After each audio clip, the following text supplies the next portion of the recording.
All right, here's a quick video on problem 2-40 at the end of one of our geometry lessons here. And it is supposed to be a team reasoning challenge, but a very good one to work on our angle relationships that we've been doing in class. And you can find every single one of these letters here based on the angle relationships that we've done in class. I'm going to kind of work around so I can use different angle relationships throughout it and try to get as many as I can in here that can be helpful to you and can help you kind of remember some of the angle relationships we've talked about. So I'm going to start here. 57 and 81 are the only actual angles they've given me. I'm going to start with the 57 and I'm going to find M. Well, 57 and the M, they're creating a straight line, which means that they are supplementary, and so that means they need to add up to 180. Well, 57 plus M need to equal 180, or in other words, I can take 180 and I can subtract away 57. And if I do that, I end up getting 123.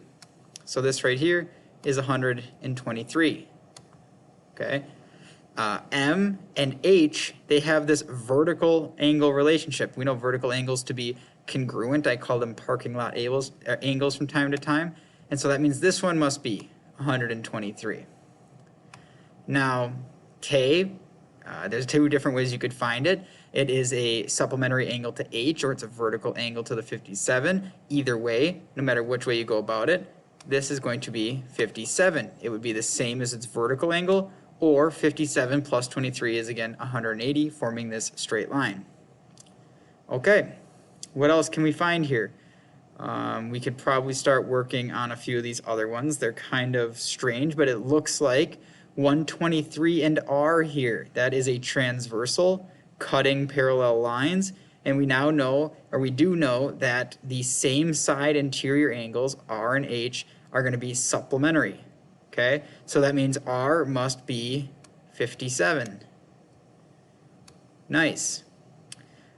Let's keep going. If R is 57, we can find V, that is a straight line, and so they're supplementary. So that means V must be 123. Then they add up to be 180. I can then find U, another supplementary relationship here, forming a straight line, 123 and U, that would be then 57.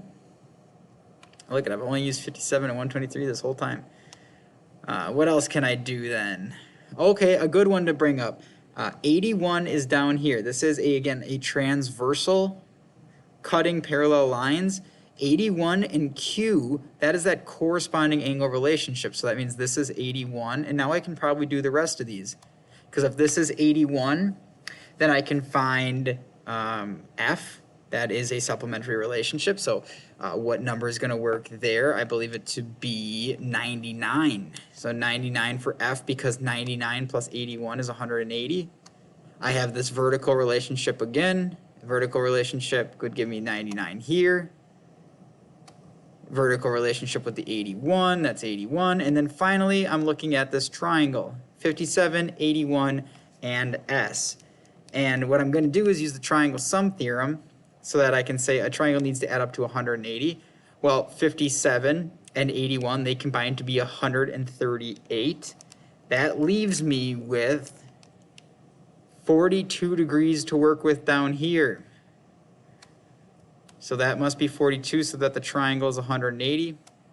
And I can even check my work by doing 57, 42, and 81. Wait a minute, that's 57, 42, and 81 in the triangle as well. We know that to be 180, so that fits right there.